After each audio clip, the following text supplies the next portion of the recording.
Bienvenidos. Esto es Verdades Ocultas por 104.9 Estéreo Amor, doble canal de bendición.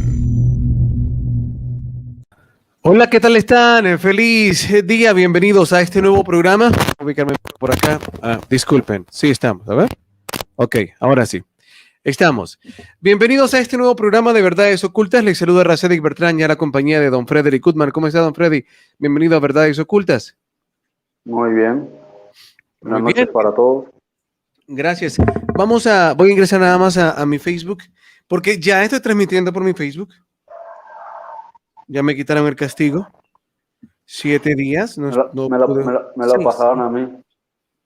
Y ahora que Uy, publica, ¿cuál fue la que qué publicaste? condescendiente. ¿Cuál fue la que Ya ni me publicaste? acuerdo. De tanto, Tuve vamos a ver. tuve un par de días libres en YouTube y ya me volvieron a censurar. Y tuve unos días libres en Facebook y ya me volvieron a censurar. ¿Y Y me lo tomo como cuánto? unas vacaciones. ¿Y por cuánto tiempo te censuraron esta vez en Facebook? 30 días. 30, le gusta de 30 a usted. ¿Cómo se llama? Y en YouTube 2 semanas. Acaba de salir un castigo 1 semana y a los Ajá. pocos días me pusieron otros 2 semanas. Es lo que tiene uno cuando se porta mal. Sí, por eso les prometí que me iba a seguir portando mal. No me rehabilité, entonces tengo que seguirme portando mal. No me sirvieron las charlas de Facebookólicos. Facebookólicos. No sirvieron. Bueno, bienvenidos. El tema de hoy vamos a estar hablando, platicando, conversando sobre el libro de Enoch. Para comenzar, miren, yo quisiera de verdad que lo que voy a decir a continuación pudiese ser percibido realmente desde lo más profundo de mi corazón, de la sinceridad más grande. Y el deseo de hacer este programa es abrir una ventana a aquellos que de repente pues han escuchado que mencionamos este libro, entre otros que mencionamos, y pues nunca han tenido de repente el miedo o la falta de dedicar tiempo a buscar. Han tenido o media curiosidad o algo de curiosidad o por X o Y razón, pues alguna creencia porque piensan que van a fallarle a Dios por leer ese libro, entre otras cosas más, pues no se han aventado a leerlo. Entonces yo le dije a Frederick, hagamos algo. Hablemos un poco del libro de Enoch. Mi idea en otros programas de verdades ocultas es desarrollar una especie de programas de verdades ocultas, pero nada más de pura lectura de libros, para que queden ahí colgados también a los que los quieran tener como audiolibros. Pero hoy le decía a Frederick, el sábado me gustaría hacer este programa para dar esa ventana de oportunidad a aquellos que han tenido la curiosidad alta, media, baja, como haya sido, hablarles un poquito de qué es lo que este libro refiere. Y en el desarrollo del programa se van a dar cuenta de ciertas cosas interesantes de por qué, pues usted mismo podrá ver por qué el libro no fue incluido. Así que Espíritu Santo, de verdad, ayúdanos a conducir este programa. Si en realidad para los que nos van a escuchar en alguno encuentran que este libro es algo, ¿cómo llamarlo? Una pieza importante en la búsqueda, un elemento importante en la búsqueda para entender mejor información que nos has dejado por tiempos, Espíritu Santo. Si estos textos realmente son inspirados en sí, inspirados por ti, pues entonces que en las personas que nos acompañen se sienta tu sello, se vea tu marca, se vea realmente que estuviste presente, Espíritu Santo. Y bueno, así que ayúdanos a desarrollar este coloquio. Bien, Freddy, este es uno, no sé si será uno de los primeros libros que tú hiciste tu propia revisión. El libro de Enoch está dentro de los libros que Frederick Goodman, a ver, ¿cómo decirlo? Hay libros que son de su propia autoría, ¿verdad? Que son de su inspiración, de su autoría, de sus investigaciones, y hay otros textos, llamemos que ha escrito, que son revisiones de textos antiguos, pero que sea mejor esto, Freddy. Hay libros que son de tu autoría, pero hay otros libros, como el libro de Enoch, que es parte de los libros que también tú, ¿cómo llamarlo? Hiciste una revisión. Cuéntanos un poco de esto mejor para arrancar bien. Bueno, el asunto con Enoch a mí me intrigaba bastante ya desde adolescente, cuando en la Tanakh se mencionaba el libro de Enoch, igual que el libro de Yacer, y no me acuerdo en qué año mi hermana mayor, Nicole, consiguió una copia en hebreo desde la Biblioteca de Jerusalén. ¿Sí? Ella estuvo en la Biblioteca de Jerusalén, ya consiguió unas copias en hebreo y lo envió. Cuando eso, creo que todavía no se habían transcrito los fragmentos encontrados en las cuevas del Qumran. O sea, todo eso está digitalizado ya y ahí está en las bibliotecas, en la Biblioteca de Jerusalén, en algunos de sus museos. Me parece que hay un museo especializado en temas del Qumran. Pero eso será más adelante. Entonces, yo tenía una versión, porque el libro de Enoch, vamos a ver si lo entendemos, usualmente la gente lo conoce como un pack de 5 libros, ¿sí? Los vigilantes, las luminarias, etcétera, los sueños, etcétera. Luego hay un anexo que se le atribuye a Noé. Luego hay otro que se le atribuye a Metushelach, ¿no? A Matusalem. Bueno, ese es el libro que la mayoría de personas conocen. Bueno, resulta que en Eslovaquia se encontró un ejemplar que coincidía con una versión que había griega, que había una versión también en el Qumran después, que se encontró en el 47, por ahí 48, ¿no? Entonces, hay algunos fragmentos aquí que no están en el otro, etcétera.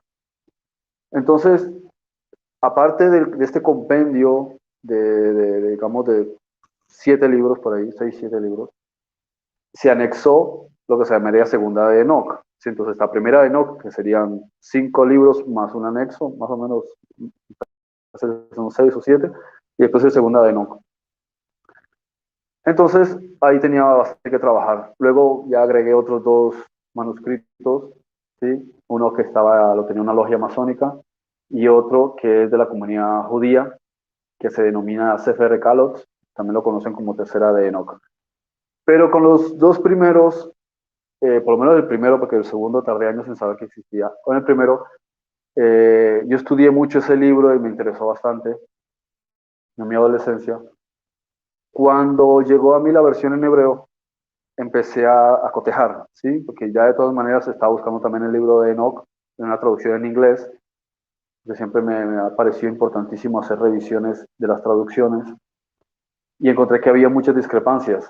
Había otras versiones que tenían palabras diferentes. Entonces me tomé la tarea durante, pues, no sé cuánto tiempo, fue mucho tiempo, de hacer una revisión de la versión de que empecé con el 1 y tiempo después avancé con el 2 con base en la fuente original hebrea. Un trabajo bastante complejo. Y bueno, de ahí vino la versión que yo saqué del libro de Enoch, que tiene, o sea, se basa en la fuente hebrea. Ahora, no puedo decir que la fuente hebrea sea la original, como cuando hablamos de la Tanakh, o sea, del Antiguo Testamento, o del Brit Hadash, o sea, del Nuevo Testamento. O sea, cuando hablamos de estos libros, de lo que llamamos Biblia, sí que cuando nos vamos al hebreo, en el Antiguo, se supone que sería el más fidedigno, y algunos fragmentos en arameo, y en el caso del Nuevo Testamento, lo más común es en griego. En el caso de Enoch, por lo que tengo conocimiento, si deja uno al lado la versión del Qumran, la conocida está, pues que yo sepa, la mejor versión es la griega y hay una versión eslava. Y después eso se complementa con la que se encontró en el Qumran, en hebreo, aunque creo, si no me equivoco, que no era en hebreo, ese era en arameo. Entonces de ahí se puede sacar ya un pack de lo que sería eso, pues el contenido de Enoch, con algunos fragmentos que hay en el Qumran que no estaba en la versión eslava, ¿sí?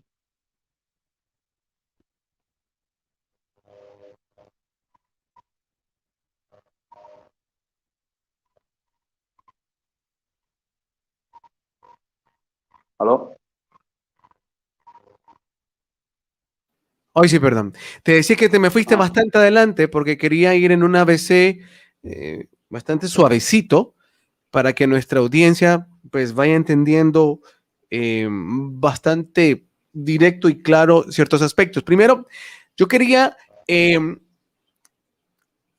dejarles claro que Frederick Goodman tiene una gran cantidad de textos que él ha escrito, pero dentro de esos textos hay unos que son propios de su autoría y hay otros que no son de él, pero que son revisiones de textos o libros que no son parte de la Biblia, pero que son parte, en cierta manera, de qué decir, de la biblioteca judía, por decirlo de alguna manera, libros que corresponden al pueblo judío y que él, algunos de ellos, pues, tomó y hizo revisiones. Estoy en lo correcto, Freddy, esto lo quería dar claro primero.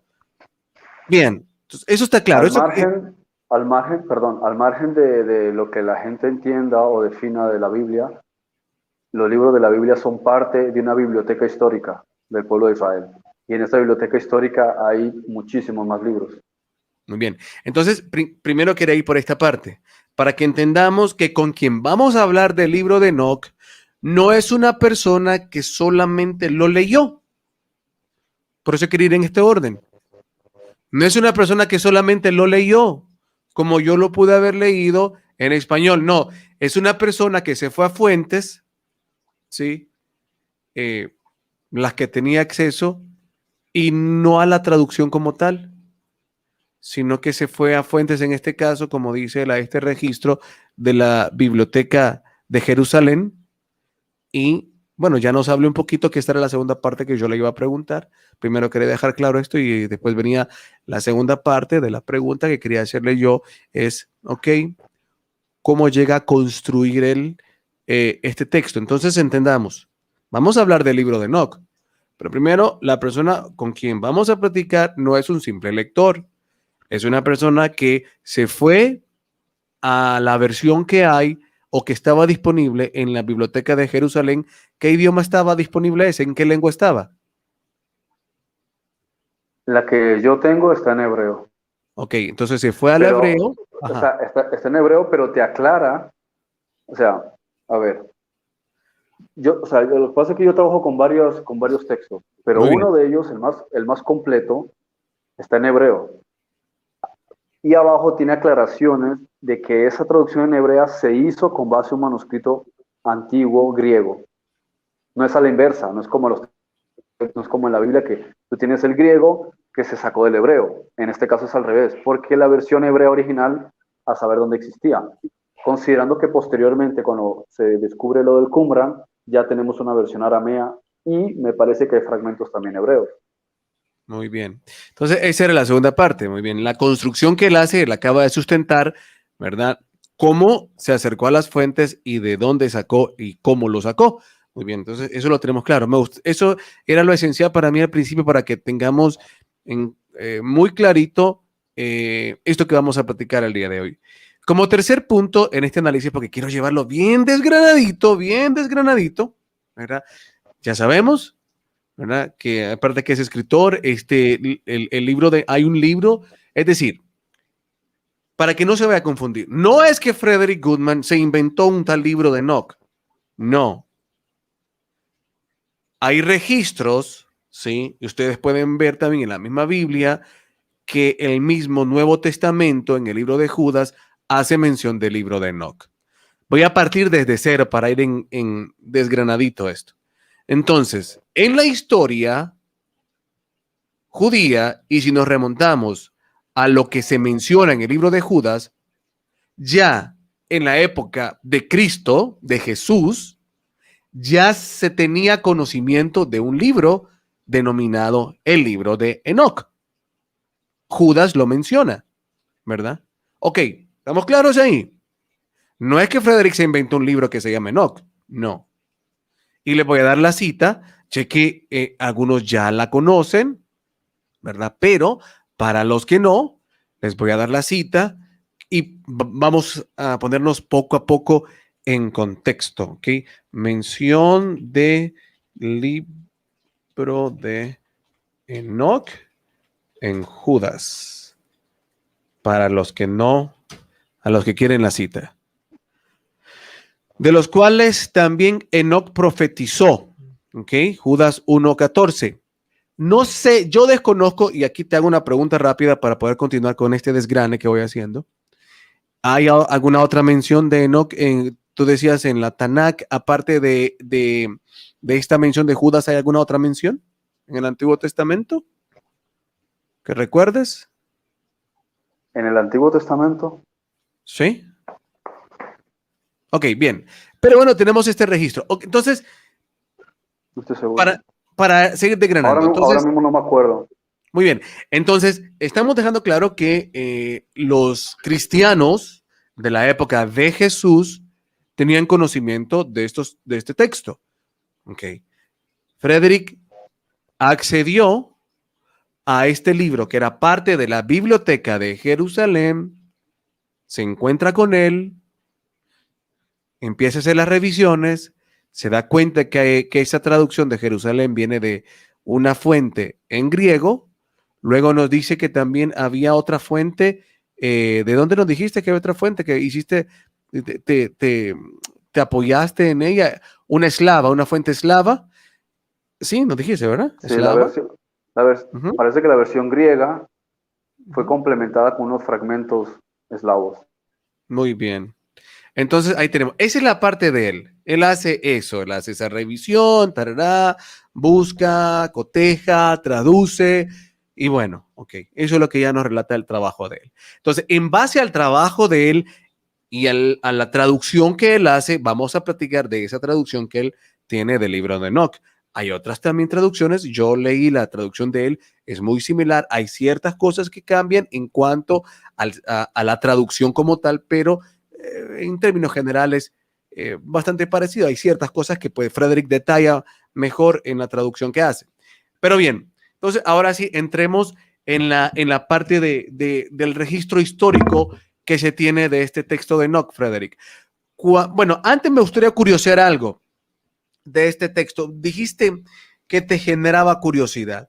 ¿Cómo te das cuenta de la existencia de este texto? Yo te voy a contar mi experiencia, pero ¿cómo te das cuenta vos de la existencia de este texto y por qué te genera la curiosidad de ir a buscarlo?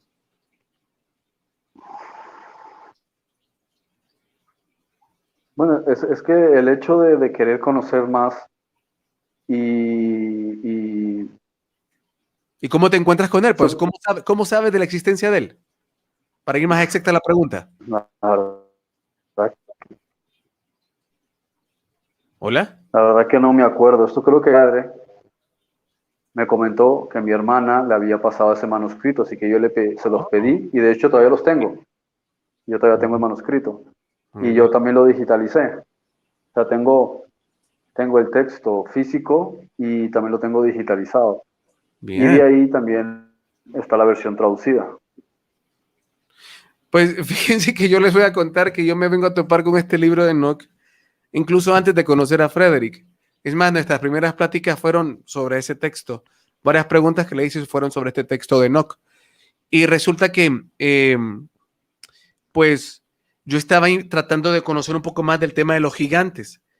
Y me metí a la red a buscar artículos, pero me encuentro, obviamente, en ese tiempo que yo me empiezo a buscar de esto, es decir, era muy escasa la información. En ese tiempo yo únicamente decía o únicamente buscaba mediante esta forma, eh, a ver, pastor que hable de Enoch, perdón, pastor que hable de los gigantes, pastor, o sea, solo era pastor, pastor, pastor, pastor, ¿no? Esa era la única manera, o sea, yo no me abría a más o prédicas sobre esto, o sea, siempre con el lenguaje evangélico, no me abría más a poner, por ejemplo, qué se habla de los gigantes, o, no, o sea, todo lo que yo quisiese conocer era pastor, pastor, o qué dice la Biblia, qué dice la Biblia, nada más así. Pues entonces me encontré con unos artículos de algunos cristianos y recuerdo que eso me fueron llevando a otros artículos y en eso miraba unos artículos, creo que estos ya no eran cristianos, porque estos empezaban o sea, me comía las prédicas porque el único que medio habla y así, agarrando versículos de la Biblia, tratando como ajustarlos y forzarlos a eso, era el pastor Alducin, perdón, con todo respeto, o el pastor Germán Ponce. Pero una vez que estaba viendo yo este portal, veo unos detalles bastante gráficos y claros, ¿no? Yo decía, ¿y esto qué es? Pues resulta que empezaban a pegar párrafos de este texto. El libro de Enoch, decía yo, ¿qué es esto? Y empiezo a buscar de él. ¿Y esto qué es? Decía yo. En eso, cuando yo estaba buscando, hey, pero esto que dice este texto lo decía tal pastor. Y esto que decía este texto lo decía tal pastor. Decía yo así. Y en eso algo en mi mente me dijo, ¿y es que tú crees que ellos no conocen estos textos? Porque a veces yo me maravillaba como cuando miraba prédicas del apóstol del pastor Armando Alducin con el apóstol Germán Ponce, y wow, cómo cuadran, cómo exactamente fue a caer a ese versículo. Y decía, y después cuando vi eso dije, bueno, quizás hay otras fuentes. No puedo decir que así lo hacen, pero digamos que esa curiosidad, ¿tú crees que ellos no conocen esos textos? Después me dando cuenta que alguno de ellos sí conocía alguno de esos textos. Entonces, empiezo a investigar y a leer yo el texto, lo descargué, lo leí y era asombroso lo que empezaba a leer. Después tuve la bendición de conocer a Frederick y listo, ahí fue como, wow, porque cuando yo estaba leyendo el texto, yo le preguntaba a algunos pastores, le pregunté a varios pastores, incluso aquí en la radio, a varios les pregunté, o pastores que me pastoreaban en ese tiempo, les pregunté sobre el libro y me dicen, no, no lea eso, que eso es del diablo, no, no lea eso, que eso es del diablo. Yo decía, pero ¿cómo va a ser del diablo esto? No, no veo dónde está el diablo ahí. Pero bueno, entonces me decían que eso es del diablo y que no, que eso no lo leyese. Entonces cuando encontré a Freddy dije, por fin alguien que es cristiano y que puede hablar de estos textos. Claro que nos dividía un charco de distancia, ahora por lo menos ya son unos kilómetros, pero en aquel tiempo era un gran charco. ¿Cómo se llama? De Europa a América. Entonces, bueno, y así empecé a profundizar, a conocer un poquito más. Después tuve la bendición de obtener la revisión o sea, yo leí primero la versión que usted puede acceder de ella en internet y después la versión que Frederick Goodman, ¿cómo se llama?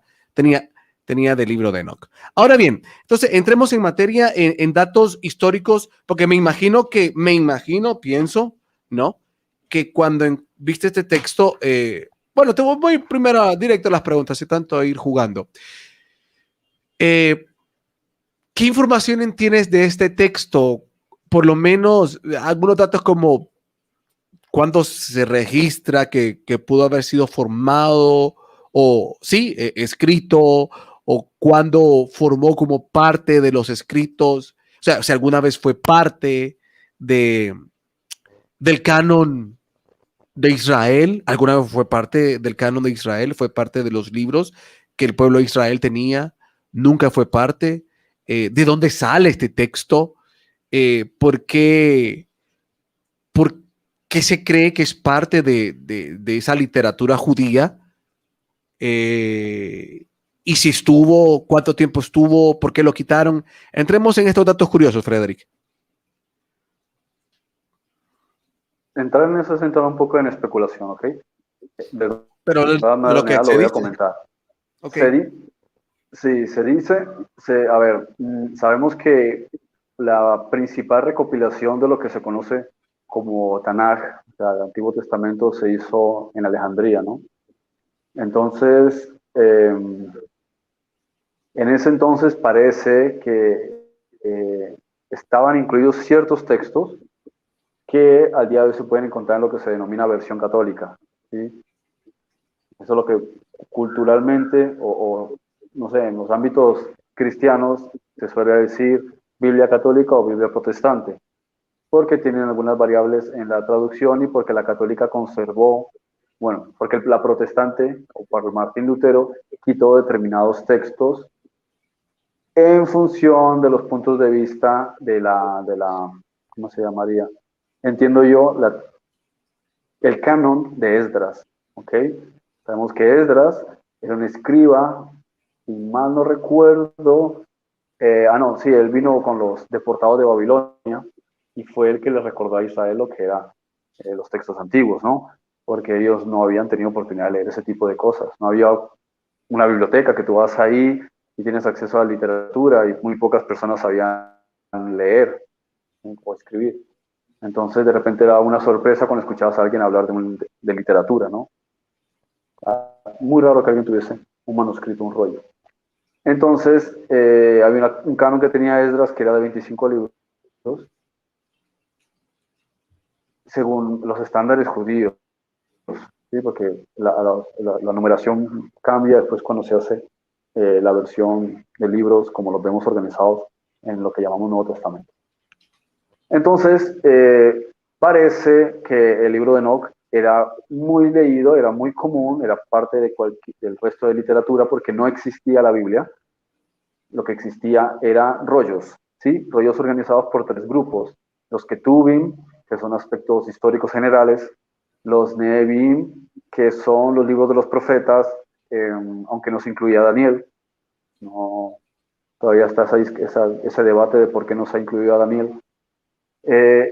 Y después está la Torah, ¿sí? Que es lo que otros denominan Pentateuco, ¿no? Torah, y que son los 5 primeros libros, los libros de Moisés.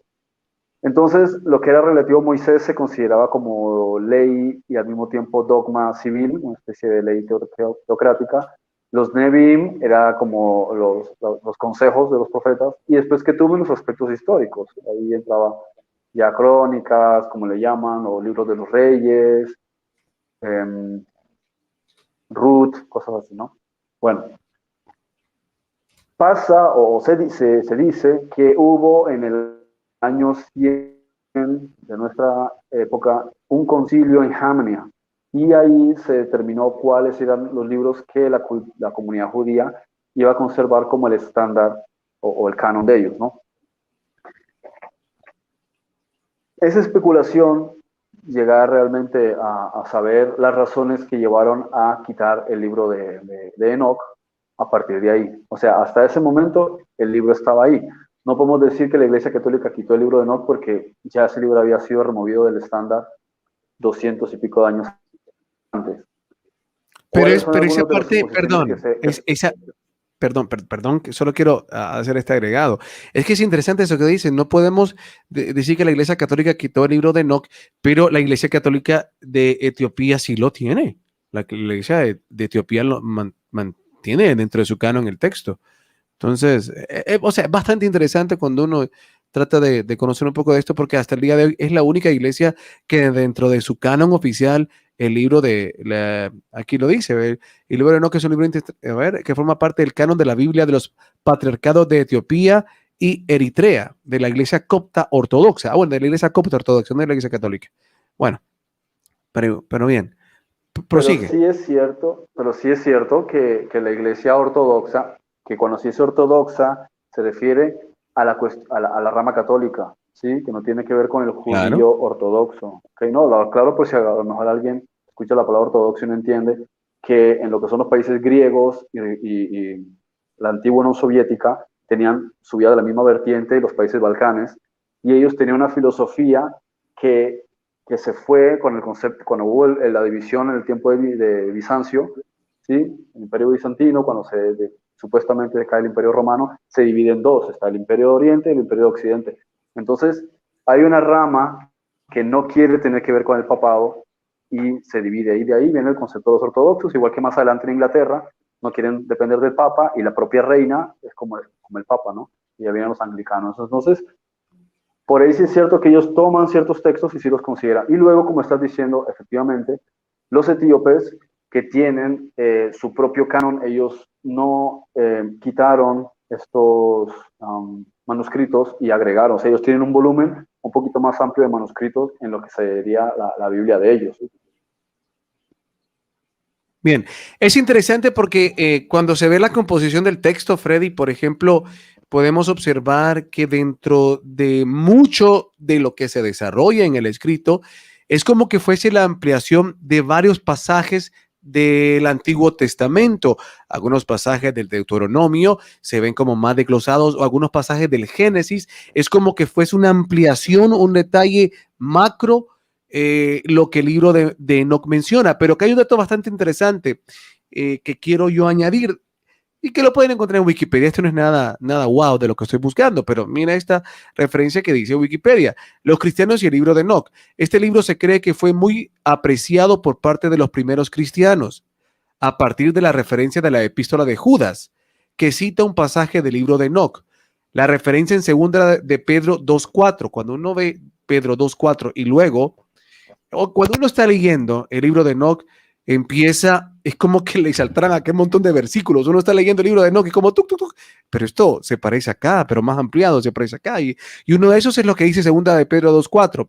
La epístola de Bernabé, que es algo precioso, también hay registro de menciones del libro de Enoc, que cita como escritura en uno de sus versículos, literalmente primera de Enoc 89:56 es referido en la epístola de Bernabé, que yo se la recomiendo. Es un libro exquisito que todo cristiano debería de leer, sin duda alguna, como este de Enoc, entre otros tantos.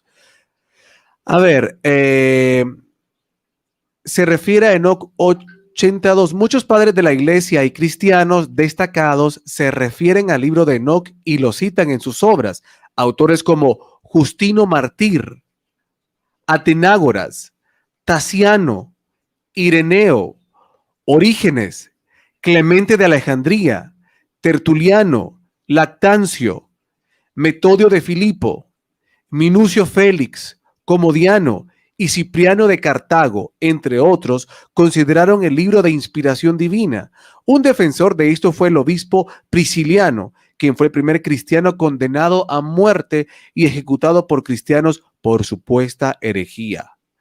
Referencias a Enoc se encuentran en múltiples, lo que les decía, cuando uno empieza a leer el libro de Enoc, es como que le empieza a saltar en la cara, como que le empiezan a pringar en la cara, aquel montón de versículos. Acá hay algunas referencias, dice. Referencias a Enoc se encuentran en múltiples versículos del Nuevo Testamento, pero no directamente al escrito que lleva su nombre, no. Es decir, no es que el Nuevo Testamento, el único que hace esta mención así bastante clara es el libro de Judas, pero de ahí referencias de de que Enoc dijo esto no aparecen, pero los versículos que voy a mencionar a continuación son un paralelismo claro del libro de Enoc. Ahora, es importante, vamos a ver, y miren que ¿cómo decirlo? Por no sonar de idólatra hacia el libro. Pero miren qué especial el trabajo del Espíritu Santo en este sentido. El registro que se tiene de este libro es de 400 años antes de Cristo. ¿Sí? Hay como varias etapas del libro de Enoc. Déjenme revisar esta información que tenía por acá. Sí, dice, algunos autores consideran que el libro de los vigilantes, que es el primero, fue al menos en parte redactado hacia el, perdón, no 400 antes de Cristo, fue hacia el 400 antes de Cristo, pero la mayoría estima que las primeras secciones fueron compuestas en el siglo II antes de Cristo, a más tardar en el 166 antes de Cristo. Los autores podrían depender en parte del Pentateuco. Ahora bien, que se habrían ampliado secciones de Génesis.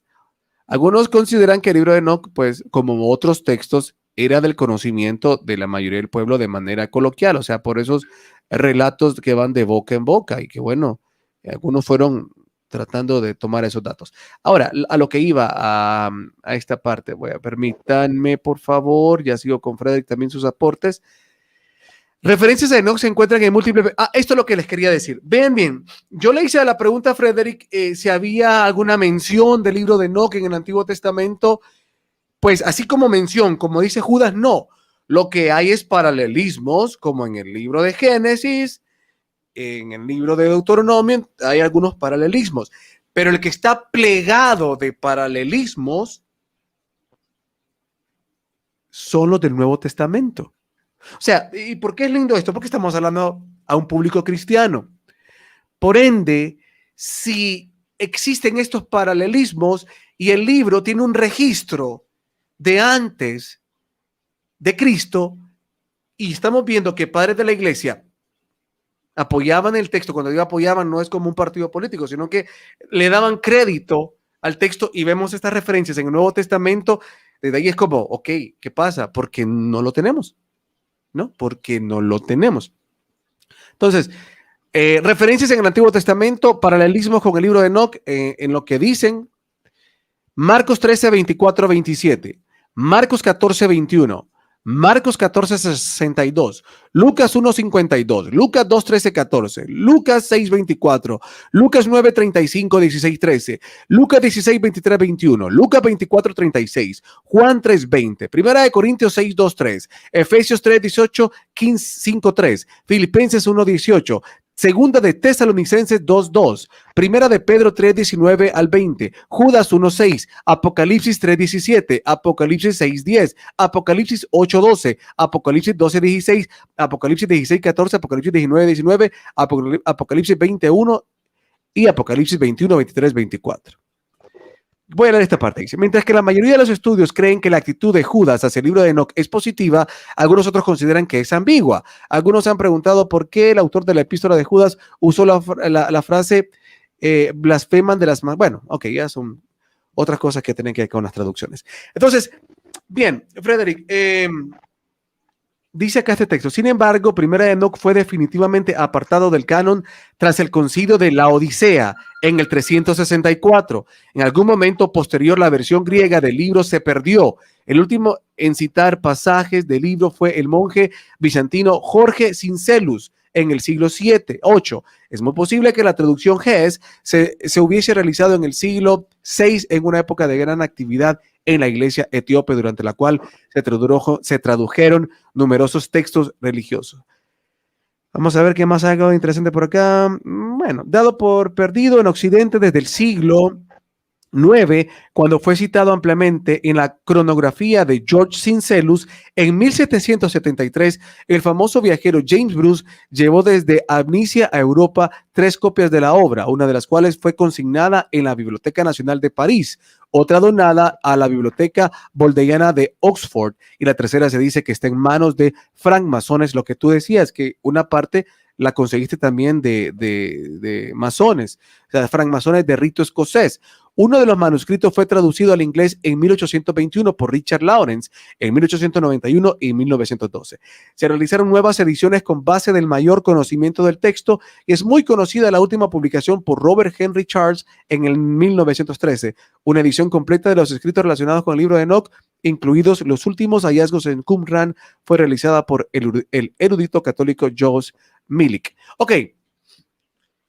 Voy a leer, acá menciona algunos argumentos, ¿verdad?, que se creen, y luego voy a dar algunos datos particulares y Frederick quiero que dé su opinión. Pero bueno, dice acá, argumentos para excluir el libro de Enoch de las versiones de la Biblia. A pesar de contar con revelante antigüedad, incluso mayor a la de los 4 evangelios canónicos del Nuevo Testamento, la mayoría de los cánones cristianos no incluyen el libro de Enoch y este es considerado un libro apócrifo. Sin embargo, no pierde validez histórica o de referencia. Probablemente su autoría provenga de los siglos 2 y 1 a.C.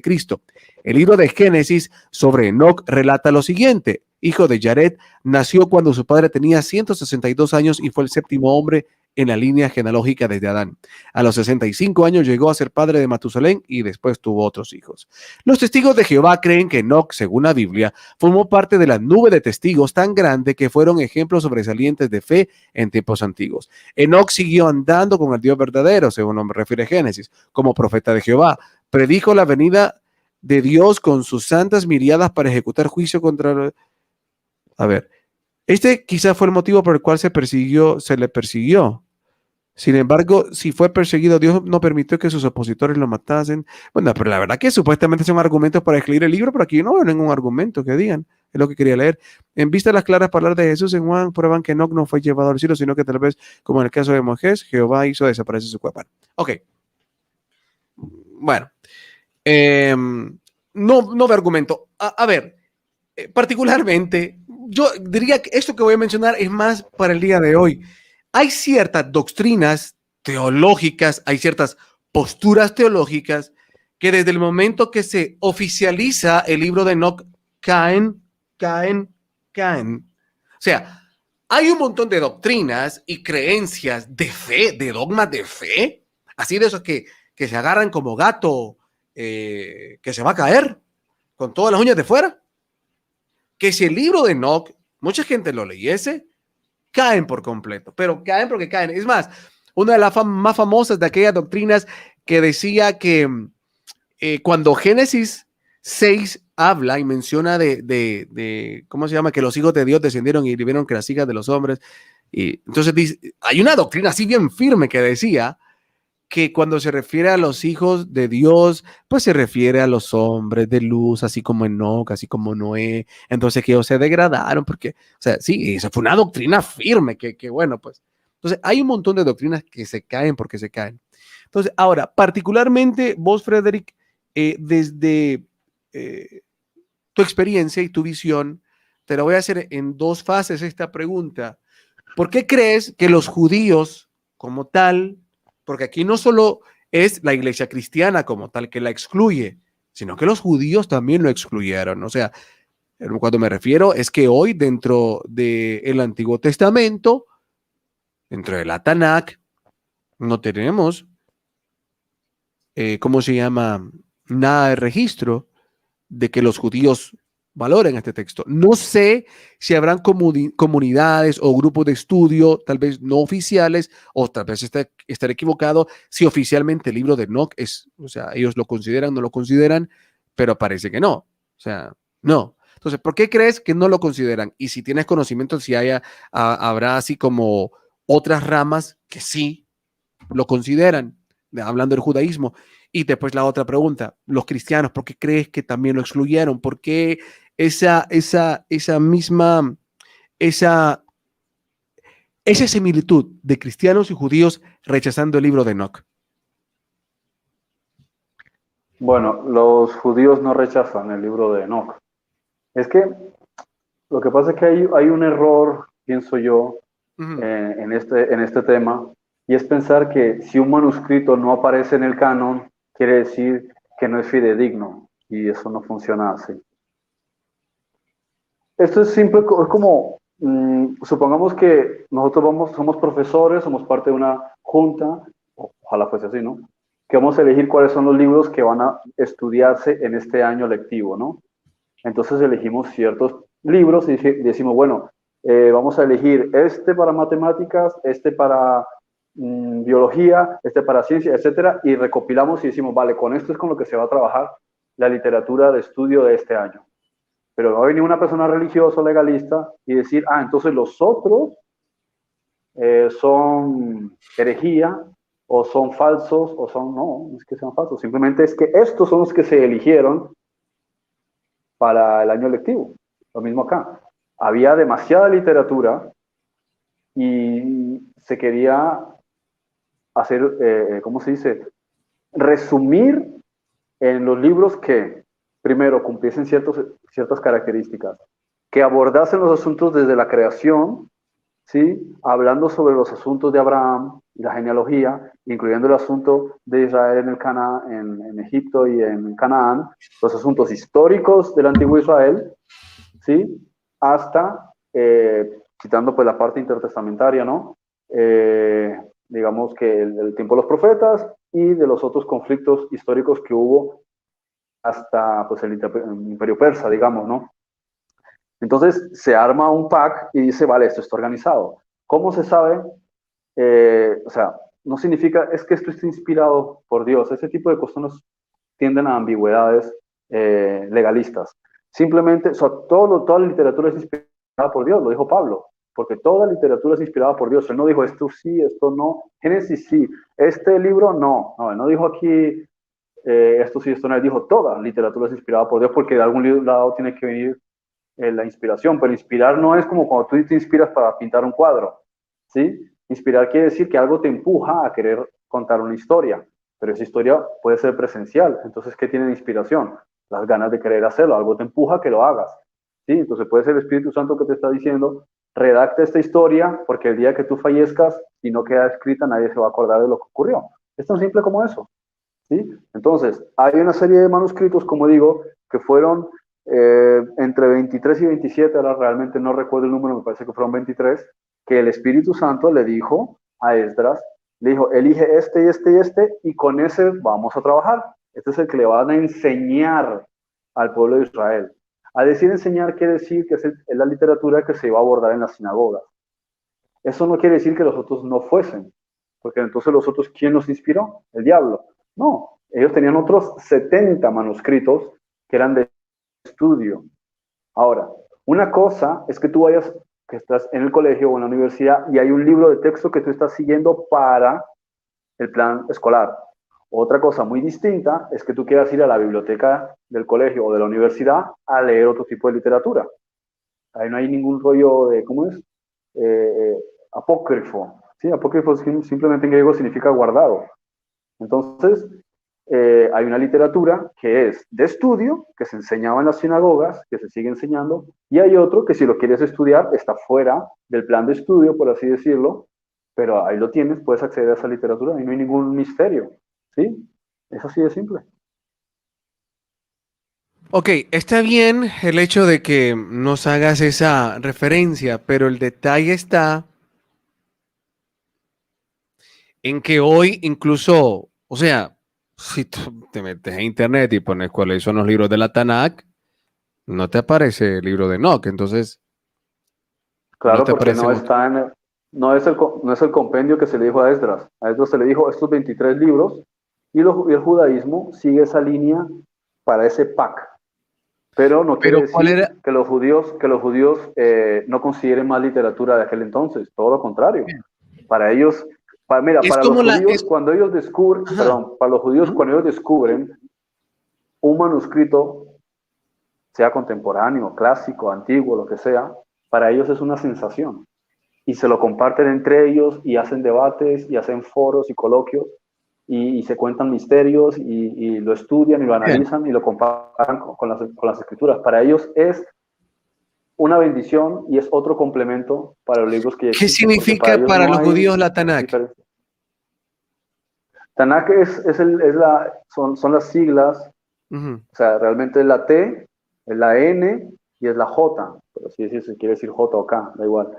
Sí, entonces, por cuestión de fonética dices Tanakh, pero en realidad son tres letras, es Tanakh, si no vas a hablar árabe. Entonces, la T es de la Torá, que es lo que Ujú. en Occidente llaman Pentateuco, o sea, los 5 primeros libros de la Biblia. La N es de Nebim, que son los libros de los profetas. Y la J o K es de Ketubim, o sea, los escritos, los aspectos de las cosas, ¿sí? En general, que son el resto de libros históricos. Y todo eso es lo que en Occidente llaman el Antiguo Testamento, Muy solo bien, que pero, el orden de los libros es diferente a cómo lo tiene el judaísmo.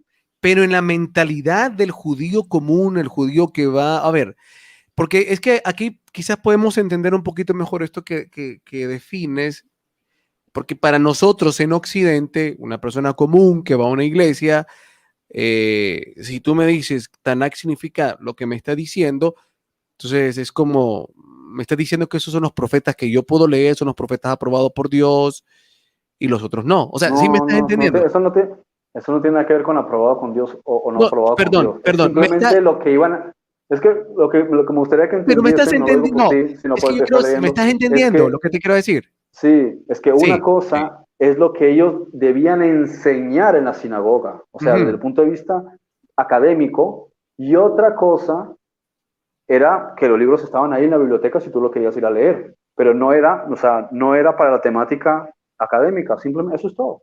O sea, es una cosa que yo le enseño a los niños, o sea, a los niños les vas a enseñar las tablas de multiplicar, esto y esto, pero no les vas a enseñar álgebra y física cuántica, pero no porque la álgebra y la física cuántica sean malas, sino que simplemente no está en el plan de estudio, eso es todo. Pero si lo quieres estudiar, un niño te pregunta, profesor, ¿qué es tal cosa?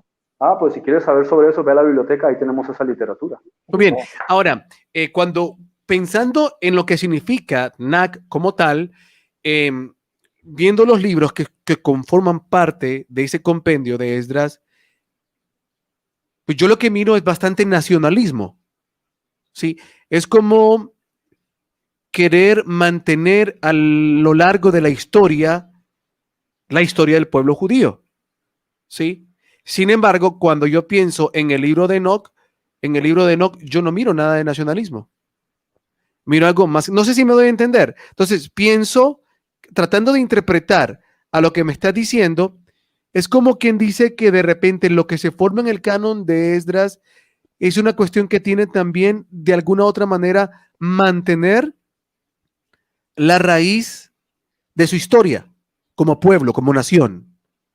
Porque el libro de Enoch no contiene para nada, absolutamente nada de nacionalismo judío. Absolutamente nada, de nada, de nada. Es más, dentro de si yo quisiera ubicar como parte de la historia del pueblo de Israel, Enoch no cuaja en nada. O sea, como parte de la historia del pueblo de Israel, no cuaja absolutamente en nada. Sin embargo, perdón, claro, sin embargo, los libros de la Tanakh todos cuajan perfectamente con la historia de Israel, con claro, preservar la historia de Israel.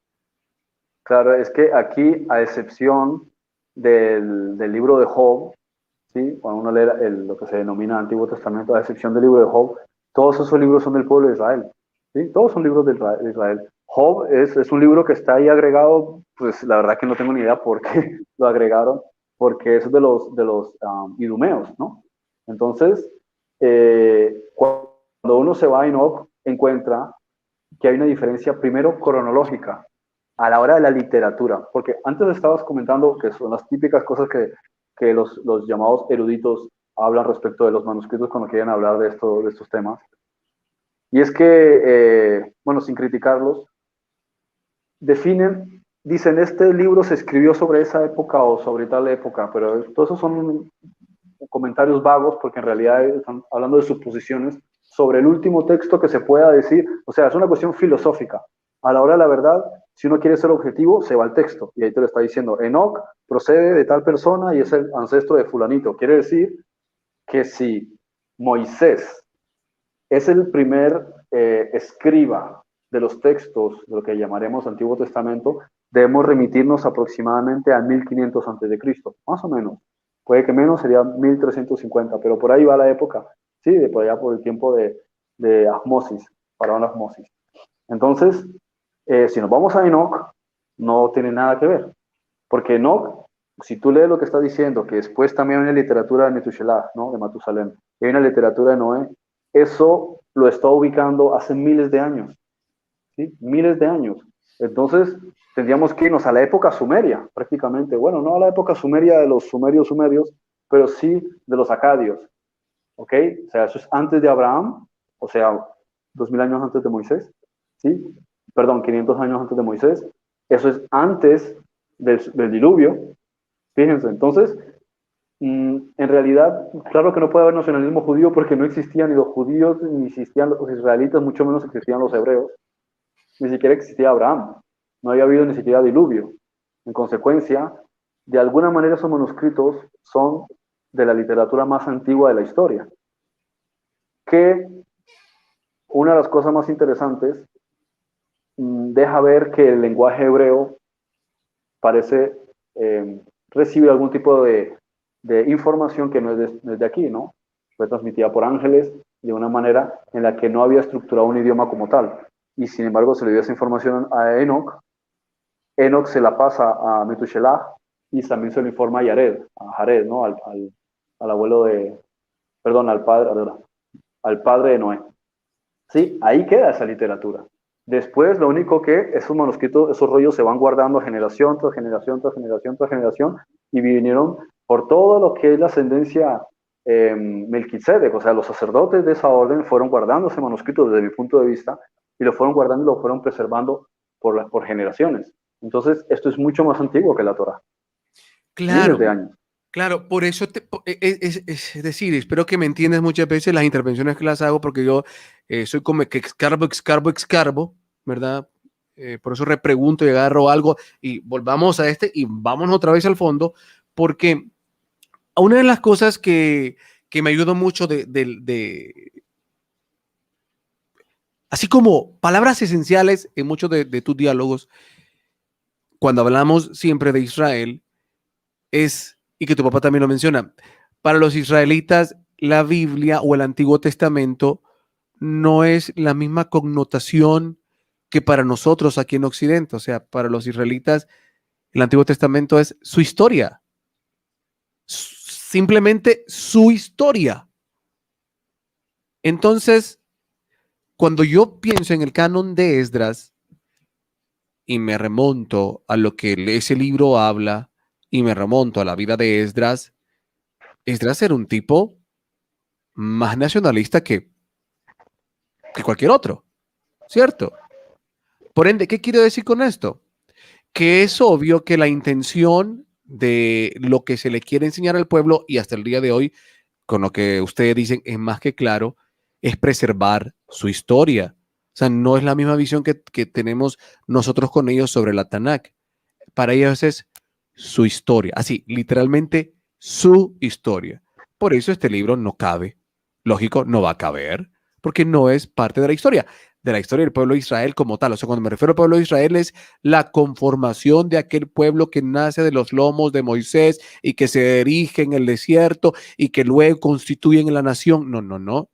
O sea, Enoch no tiene nada, absolutamente nada que ver. Es más, algunas personas en informaciones que dan datan que existen registros de este libro en otras civilizaciones y que cuando se traduce el nombre, ¿verdad? Como está, por ejemplo, en algunos registros egipcios, es Enoch. O sea, el libro como tal, Enoch. Entonces, este libro es universal. Este libro no es de una nación específica histórica, sino que es un momento dentro de la historia universal del planeta. Por eso es como dice Frederick. Esto, él dice, teorizo que puede ser incluso preservado por los sacerdotes de Melquisedec. Sí, porque estamos hablando de cuestiones, es más, nosotros estamos muy equivocados cuando pensamos que Abraham es israelita, o sea, son cosas que estamos totalmente perdidos, no es israelita, ¿sí? Y así hay muchas cosas que lastimosamente eh, por ahí nos dificulta poder entender, porque tenemos una creencia bastante estructurada, paradigmas que nos es difícil ver más allá de lo que sea. O sea, nosotros pensamos en Abraham, sí, israelita. Abraham no era israelita, Enoch no era israelita, José no era israelita, Noé no era israelita. Sí, pero tenemos un montón de estructura bien firme. Bueno, ok, Frederick, continuemos. No sé si ahora me entiendes por qué estaba yo con este énfasis de, ok, y muy bien, como tú vienes, sacamos, como quien dice, saquémonos de ese rollo porque la visión judía no es de esa manera, no es que ellos lo sacaron, o sea, digamos que sí es excluido, pero no una exclusión desde la perspectiva de Occidente. O sea, no es como en Occidente, que nosotros cuando hablamos de apócrifos o textos excluidos, para nosotros eso es sinónimo de no es palabra de Dios, es herejía, eso es del diablo. No, no, no. Para ellos, repito, y aquí donde yo encuentro el sustento real y claro de por qué no es parte de la Tanakh, porque Noé no es profeta israelita. Noé no profetizó, Noé profetiza para el mundo entero. Cuando en el siguiente programa empecemos ya a desgranar a mencionar un poquito de lo que menciona el libro, vamos a darnos cuenta, no, Enoch no profetiza para el pueblo de Israel. Enoch profetiza para los hijos de luz, profetiza para el planeta Tierra entero. Óigame, ¿cierto, don Frederick? Sí, porque ¿qué había en ese entonces? En Exacto, la entonces época de Enoch no, Noé no se nos ha dicho que hayas organizado lugares como tal. exacto. Entonces, como digo, o sea, tú dices, bueno, es que también los Nevi'im, los profetas. Entonces uno dice, bueno, pero Enoch era profeta. Sí, pero no de Israel. Sí, no sé si me entienden esa diferencia. Enoch no era. Entonces es lógico que uno lo incluya dentro de lo que se le quiere trasladar como herencia cultural al pueblo de Israel. No, no, no. No tiene, o sea, es lógico que no esté. Tiene toda la lógica de que no esté. Porque no es profeta de Israel, es profeta de la tierra. Ya va a entender cuando vayamos hablando más del libro por qué digo esto. En no que es el profeta de la tierra, no Israel. Bien, ok, ahora sí hablemos de la iglesia como tal. De la iglesia cristiana, evangélica, católica, ortodoxa, traerá todos, en fin, se supone que parte de la iglesia, los padres de la iglesia estimaban, tenían en alta estima el libro de Enoch.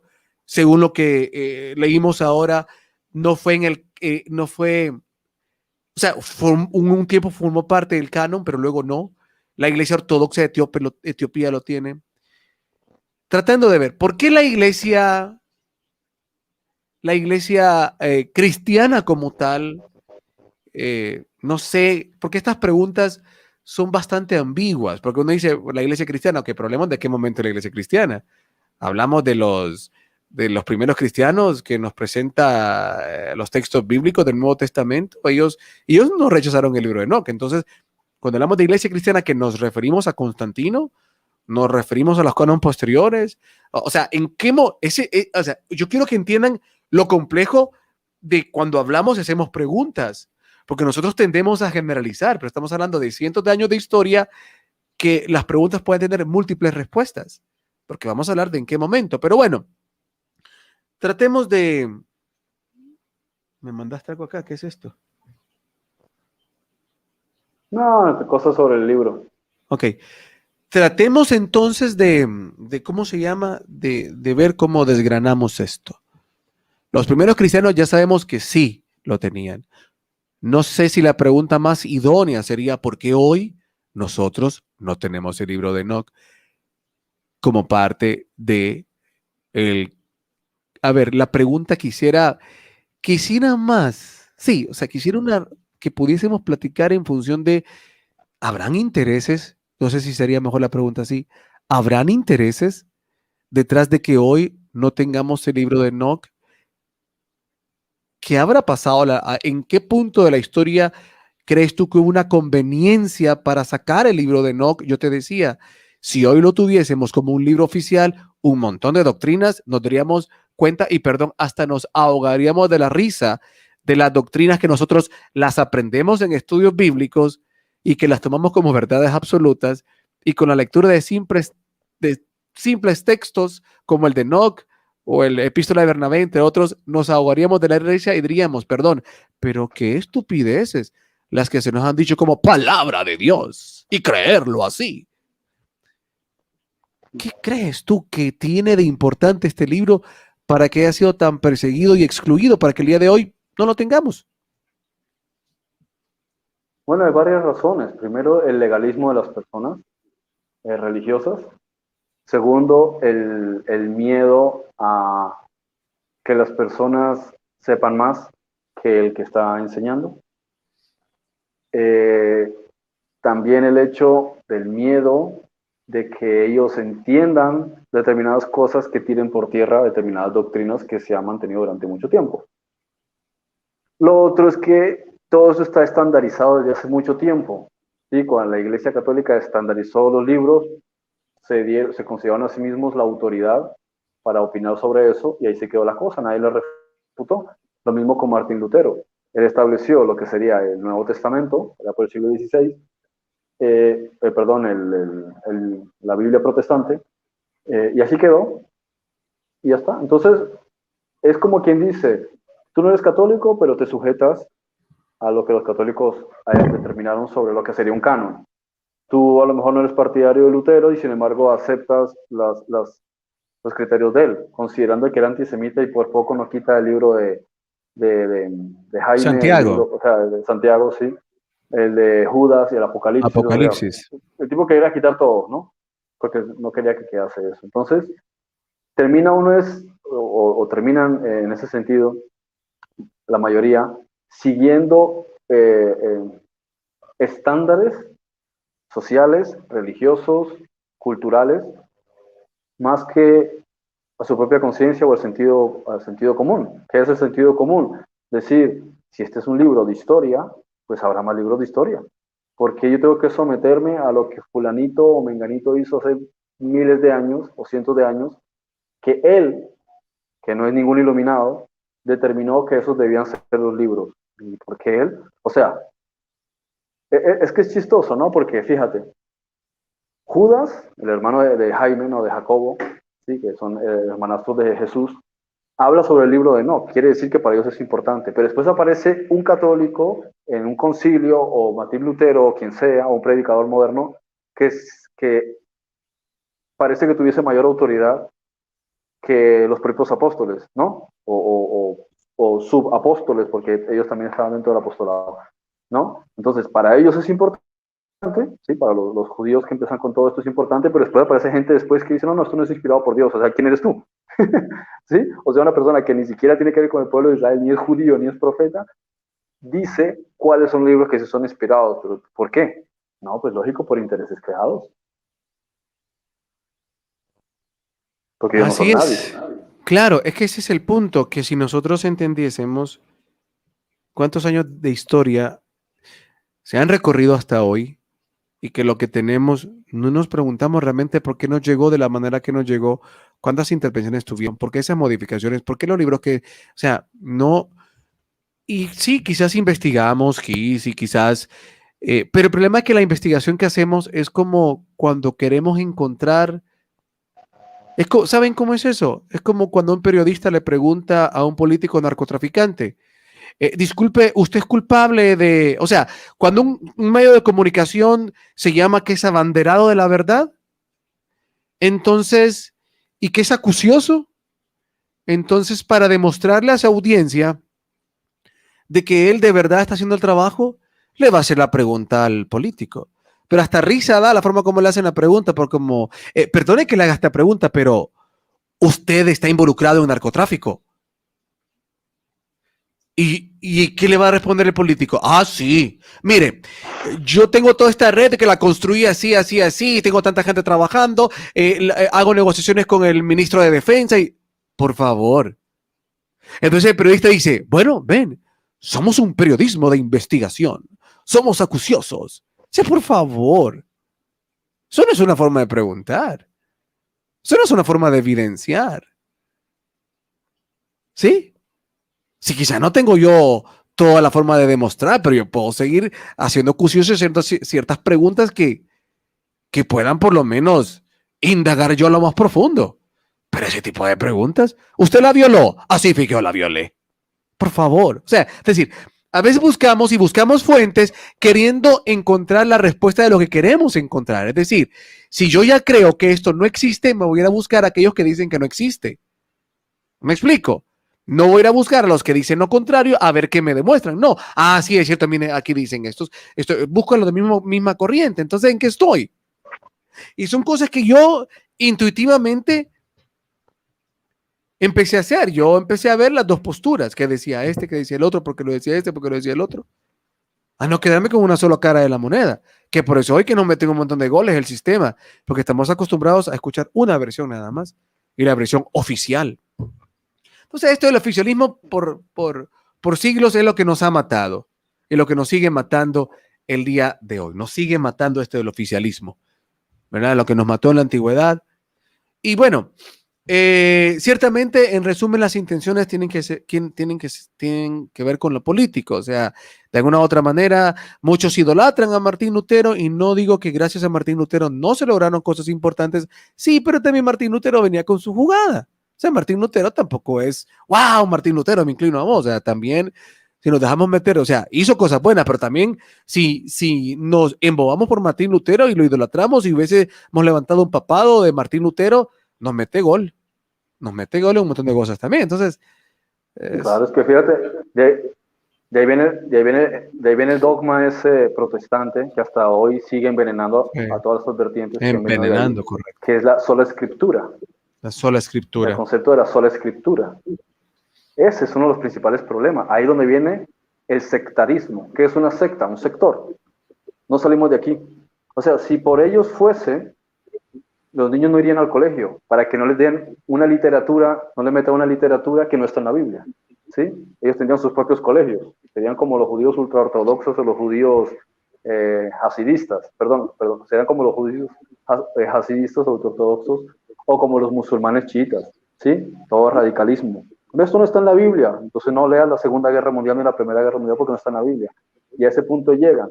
¿Sí? Ese es el problema de los grandes trastornos que creó Martín Lutero, es que decirle a la gente en pocas palabras, si no está en el canon que yo te digo, ni siquiera lo consideres historia, no es válido. O sea, da igual si tú encuentras un registro histórico que te dice los mongoles con un tipo llamado Atila atacaron tal sitio. No, eso no está en la Biblia, entonces no me interesa. A ese punto se llega de sectarismo y lo vemos y ahí, eso es lo que limita, como estabas diciendo, limita a las personas a comprender, a saber y le da la posibilidad al tuerto, entre los ciegos, para inventarse cualquier tipo de doctrina y todos le dicen, sí, ok.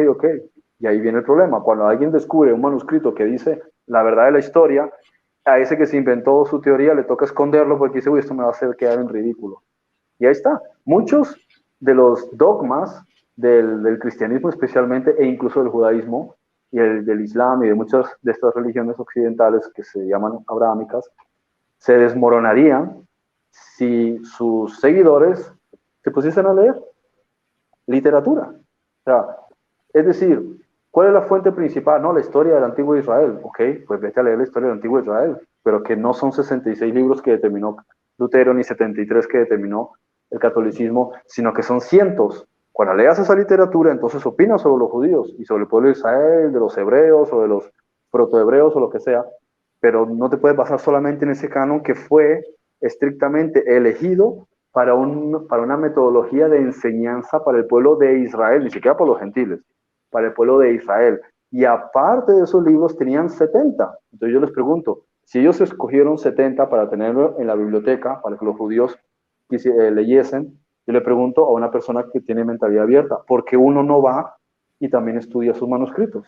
Los 70, que no están, o sea, hay dos cánones, está, por así decirlo. El canon, que es de enseñanza en la sinagoga, y está en el canon de la biblioteca histórica, que lo puedes estudiar. Y histórica significa que también había ángeles, que también había milagros, que también había apariciones divinas. Sí, pero es que el hecho de que no esté aquí no significa que no sea divino o que no sea inspirado. Simplemente no es el objetivo. Se lo dijo el ángel a Esdras, que el pueblo estudie estos 23 porque son los que nosotros queremos que se ha inculcado al pueblo de Israel, porque son las bases de la historia, la base de los profetas, la base de los aspectos importantes de las leyes que se le dieron en Sinaí, porque eso tenía que ver con el pueblo de Israel. Pero si tú no eres israelita ni eres judío, ¿por qué te ciñes a eso? Y por encima de todo, si te ciñes a eso, considera que también se les dijo que podían leer de los otros 70 porque era más información general. O sea, aquí uno también tiene que pensar si uno mismo se está volviendo un sectario y un legalista por no querer comprender las cosas desde la óptica adecuada, que son libros de literatura. Aunque tengan milagros y ángeles, eso no cambia el hecho de que sean libros de literatura. De hecho, hay libros de historia medieval donde podemos ver apariciones de ángeles y de demonios. Y entonces, ¿qué pasa? Como aparecen ángeles y demonios, entonces hay que meterlo en una nueva Biblia. Ahí también estaban, y había milagros, y había epifanías y muchas otras cosas que ocurren y que están incluso en historias de conflictos de los griegos, historias de conflictos de los egipcios, historias en el tiempo de los germanos contra los romanos. Hay muchas de esas descripciones de apariciones sobrenaturales. Y entonces, ¿qué hacemos con eso? ¿Creamos una nueva Biblia? Fíjate que el otro día, perdón, porque voy a agarrar un recurso sin mencionar a nadie, una enseñanza que yo escuché a alguien que aprecio mucho y estaba muy buena, pero con esta, llamémosle virus de la sola escritura, a veces la lógica se pierde. Hay muchos que dicen, ¿verdad? Por ejemplo, cuando un personaje del personaje bíblico responde algo, y dice, y respondió con la Biblia, ¿verdad? Por ejemplo, cuando a Jesús lo interpelan sobre el divorcio, ¿verdad? Y Jesús responde con algunos versículos o en base a versículos de la Tanakh. Entonces alguien dice, siempre que uno responda tiene que responder con la Biblia. Entonces, bueno, en primer lugar, Jesús no respondió con la Biblia, respondió con la Tanakh, porque la Biblia no había sido cerrado el canon. No sé si, o sea, si nos ponemos, pero digamos que todavía eso no es tan, no tiene gran sustento para lo que quiero decir. Cuando Jesús responde, ¿verdad? Perdón, solo doy este ejemplo. Cuando Jesús responde con pasajes de la Tanakh, de que así como se le dijo, y serán una sola carne, pero más adelante se le dice, ¿verdad? Que por qué entonces Moisés mandó instituir eso, ¿verdad? De las causas de divorcio. Y Jesús le responde, por la dureza de sus corazones. Ahora yo pregunto, si nos vamos literalmente a la sola escritura, dígame usted dónde aparece en la Tanakh la respuesta de Jesús. Tengo que cargar el teléfono. Ok, entonces pregunto, voy a poner acá nada más. Si Jesús le responde con la Tanakh, ¿verdad? Con lo que está escrito en Génesis, y una sola carne serán, y que lo que une el hombre, que no lo lo que une Dios, que no lo separe el hombre, traerá. Perfecto. No respondió con la Biblia, respondió con la Tanakh. Sí, porque la Biblia tendríamos que meterle la Tanakh y el Nuevo Testamento, ¿ok? Eso es Biblia, ¿no? Bueno, no le responde con la Biblia, le responde con la Tanakh. Muy bien. Pero luego cuando ya le hacen la pregunta teológica, Jesús no respondió con la Biblia, porque ¿en qué? O con la Tanakh, porque en ese momento no podía responder con la Biblia porque la Biblia no estaba cerrada. ¿No? O sea, tratando de ser literal. A ver, ayúdenme a tratar de interpretar lo que estoy diciendo. Si queremos ser literales, ¿sí? Si queremos ser literales, no estaba la Biblia. Entonces, ¿cómo iba o sea, hasta parece tonto la exposición que estoy haciendo, ¿no? Pero como somos literales con eso de la sola escritura, entonces yo pregunto, cuando Jesús le responde, por la dureza de sus corazones, eso no está en la Tanakh. O sea, en la Tanakh en ningún lugar dice que Moisés instituyó la carta de divorcio por la dureza de los corazones. Eso no aparece en la Tanakh. Esas son palabras de Jesús. Entonces, si son palabras de Jesús, alguien dirá, ah, claro, Racedic, pero estás hablando de Jesús, de Dios mismo hablando. Está bien. Tomémoslo así, como usted lo está diciendo. Tomémoslo así. Pero lo que voy yo es que esta persona dijo, Jesús respondió con la Biblia. ¿Ah? Jesús no respondió con la Biblia. Jesús respondió con el Espíritu Santo. O sea, quien cree, si queremos usar lenguaje religioso, Jesús respondió con el Espíritu Santo. O sea, yo no estoy negando que una persona tenga en altísima estima la Biblia, pero yo creo que tenga más en altísima estima el mensaje que puede entender que la literalidad de la sola escritura, porque entonces se pierde, porque entonces vamos a decir cosas incoherentes. Repito, Frederick, Jesús respondió con la Biblia cuando dijo por la dureza de los corazones. O sea, no respondió con la Biblia, respondió lo que él consideraba que era la verdad. ¿Qué opinas? Ahí mismo también en los textos dice, porque el niño crecía en conocimiento y en el Espíritu Santo. ¿Sí? Y en otra parte también te dice, porque aquí que el Dios le daba lo que debía decir. El Padre le decía lo que había de decir. Dice, yo digo lo que mi Padre me dice que yo debo decir. Él no dijo que él sacaba las cosas de la Torá. Él a veces abordaba la Torá en debates. O sea, si tú vas a estar con un judío, tú tienes que sacarle el texto para que entre igual él te diga, ahí está escrito, ahí está escrito. Así es como discutes con un judío, con la propia Torá, con la Tanaj en general, ¿no?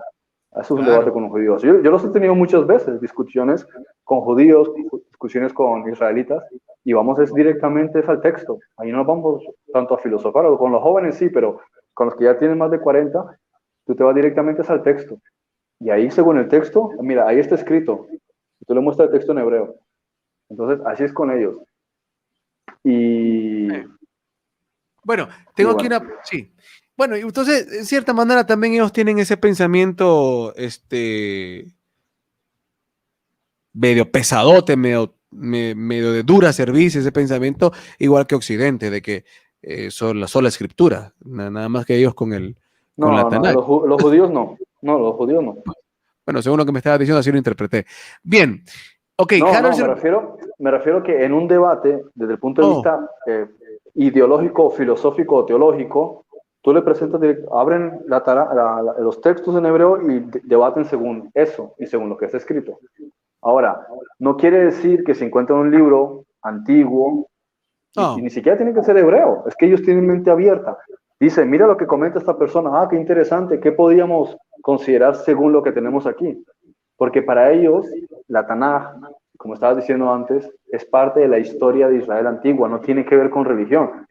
Los israelitas no ven la Biblia, o sea, no ven el Antiguo Testamento como una cuestión religiosa. Ellos lo ven como la historia de los antiguos, como si tú te lees un libro de Simón Bolívar, o lees un libro donde se habla de Cristóbal Colón, o te lees con Francisco Pizarro, no, es un libro, tú no vas a decir, es que si lees eso, entonces eres religioso. Es que no funciona así. Esto es religión para el mundo occidental, pero para los israelitas, el tema de la Tanaj, el Antiguo Testamento, la historia antigua, es muy sencillo. Ahora, que aparezcan cosas sobrenaturales, bueno, ellos ya ahí es cuestión de lo que cada quien quiera interpretar. pero si está escrito es cuestión histórica, no tiene más complicación en eso. Dice Harold Cervellón, ¿hay algún dato exacto de cuántos son los libros apócrifos? Yo tengo, lo que pasa es que la palabra apócrifo Vamos dice a lo mismo, guardado, tenemos un... ¿sí? Yo lo prefiero llamar parabíblicos, es decir, están los libros del canon y los que están fuera del canon, ¿sí? Personalmente tengo como 180 libros que están fuera del canon, que pertenecen a la historia del antiguo Israel y los orígenes del cristianismo. Sí, me gusta más ese término de parabíblico porque por lo menos yo lo que interpreto es que son textos que de alguna u otra manera tienen relación con los textos bíblicos, ¿no? Entonces, yo por lo menos así lo interpreto, ese concepto. Es que claro que tienen que tener relación, porque al ser historia, no va a estar la historia del planeta Tierra y la de Marte. Al haber sido una historia de Israel, pues todo gira en torno a eso. Por ejemplo, lees ¿cuál era Pastor el de texto? Ahora Hermas. no me acuerdo. Bueno, mientras estaba Jeremías en prisión, ¿sí? Y estaba, no me acuerdo si era Baruch, Esdras, no me acuerdo quién era el que estaba, en una distancia enorme, ¿sí?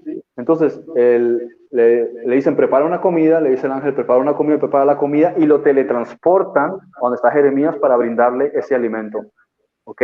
Ahora, tú lees esa anécdota que aparece en otro texto parabíblico, o sea, un libro de historia del antiguo Israel. Tú lo puedes considerar más o menos inspirado, que no sé realmente lo que quieren dar a entender con eso, porque esa apreciación es un poco ambigua y hasta tonta, ¿sí?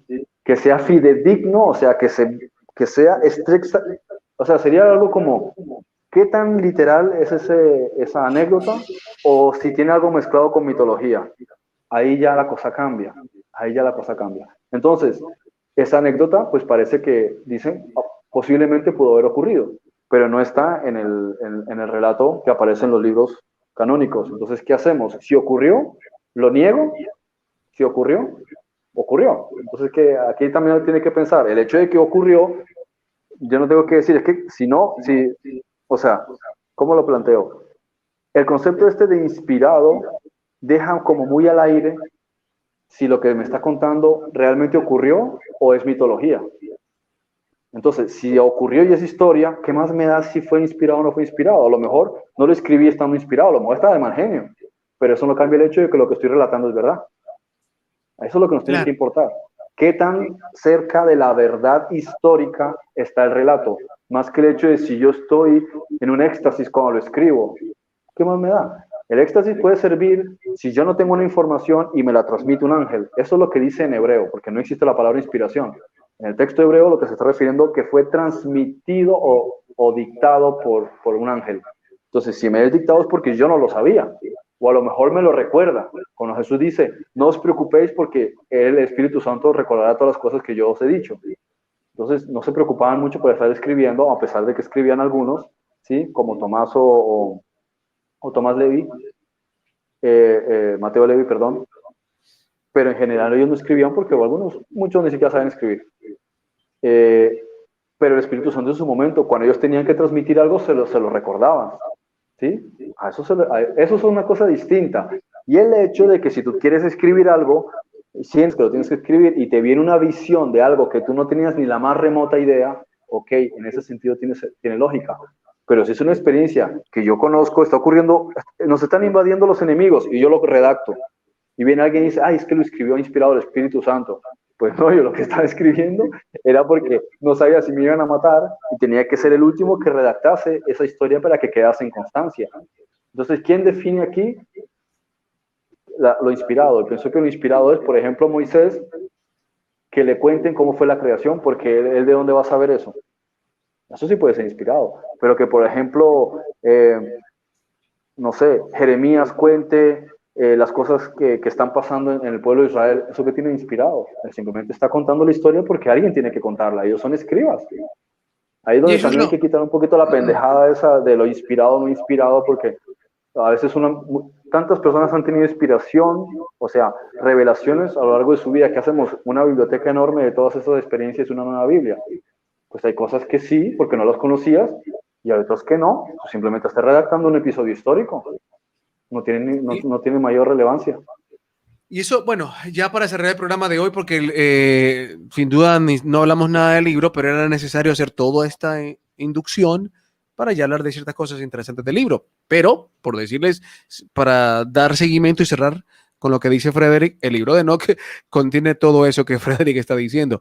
Contiene experiencias donde él relata lo que está viviendo, y esto es lo impactante.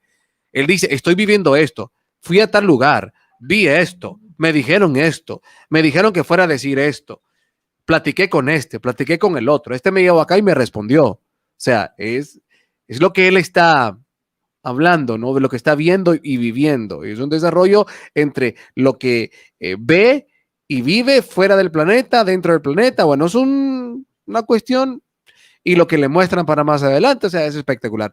Para cierre, pensando realmente en función de la época que estamos viviendo y toda esta cuestión teológica de final de los tiempos, a mi percepción, sin duda que hay fuerzas oscuras interesadas en que muy pocos conozcan el libro de Enoch, y creo que se van a dar cuenta más cuando platiquemos en detalle.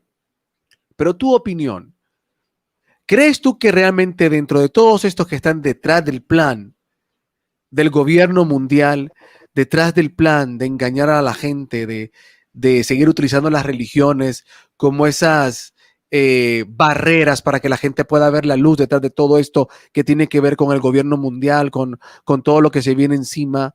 ¿Crees tú realmente que el libro de Enoch es una herramienta buenísima para dar más luz a qué es lo que hay detrás de todo esto y que realmente hay fuerzas oscuras interesadas en que este libro particularmente no esté y que hay fuerzas oscuras realmente detrás de que el mismo pueblo judío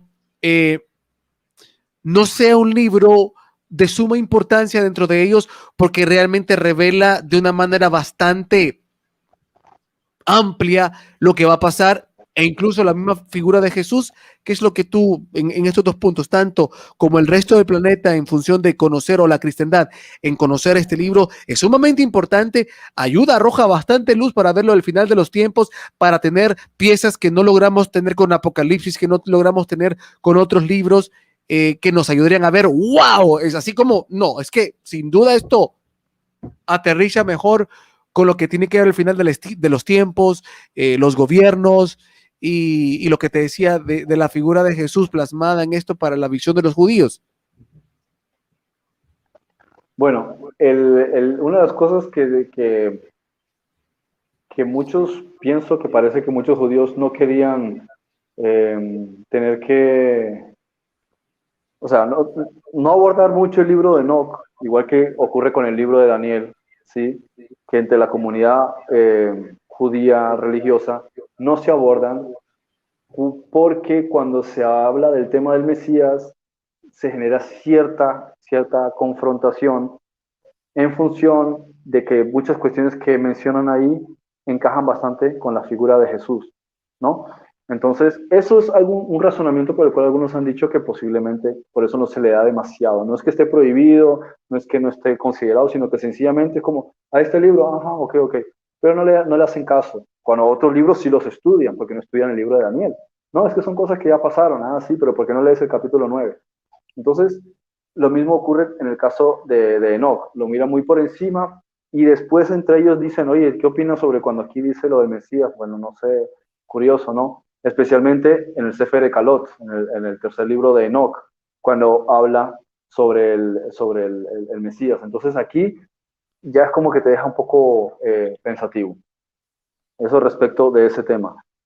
En lo que concierne a las cosas que están ocurriendo y que van a ocurrir, lógico, es un libro también profético, es un libro que también coincide mucho con las descripciones sobre la gran tribulación, incluso explica lo que estamos viendo ahora mismo, y denuncia, lo cual Apocalipsis solamente hace muy por encimita, al nuevo orden mundial. O sea, él va directamente a Illuminati y dice, ustedes van a recibir esto y esto y esto, y los menciona, sí, habla sobre el castigo que va a venir sobre quienes están dirigiendo el planeta, o sea, todo el sistema de la cúpula Illuminati.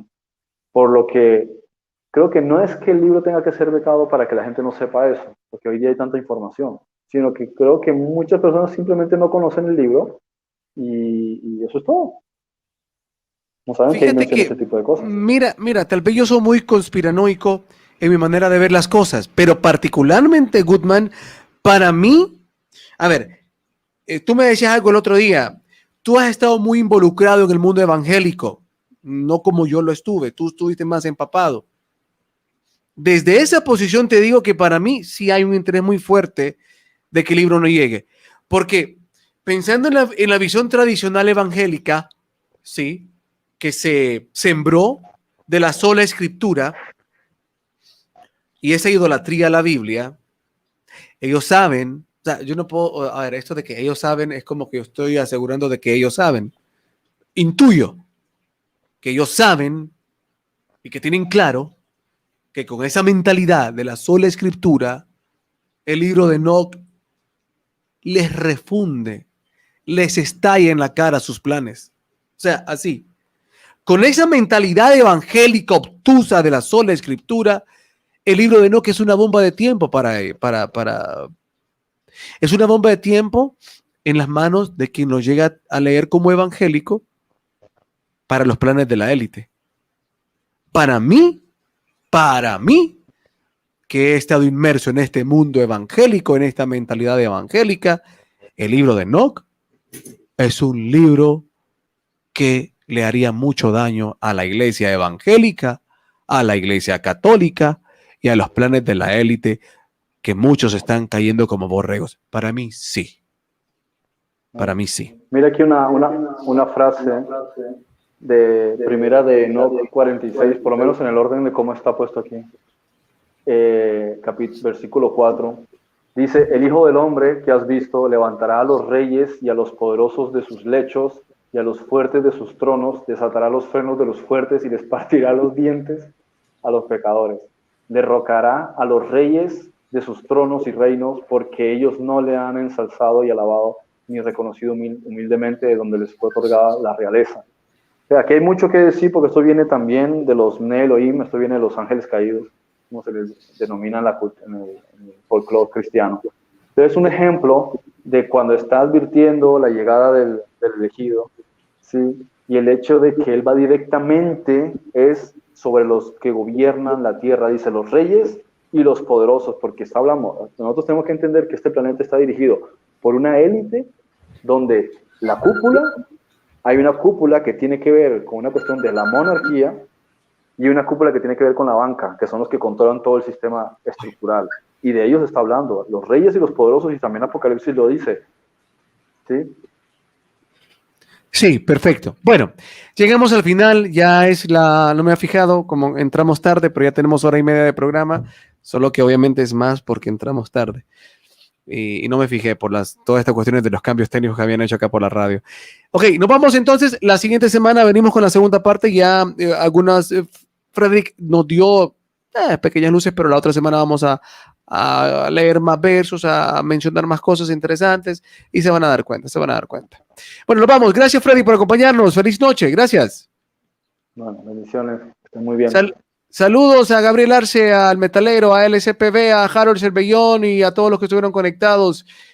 Acá Gabriel Bernal dice: el Metalero, una pregunta, ¿los templarios existen? Bueno, vamos a seguir viendo eso más adelante. ¿Cómo me gustaría leer el libro de Enoch? Pues léalo, hermano, léalo. Ok, me voy a despedir, solo pongo aquí la despedida. Gracias por acompañarnos.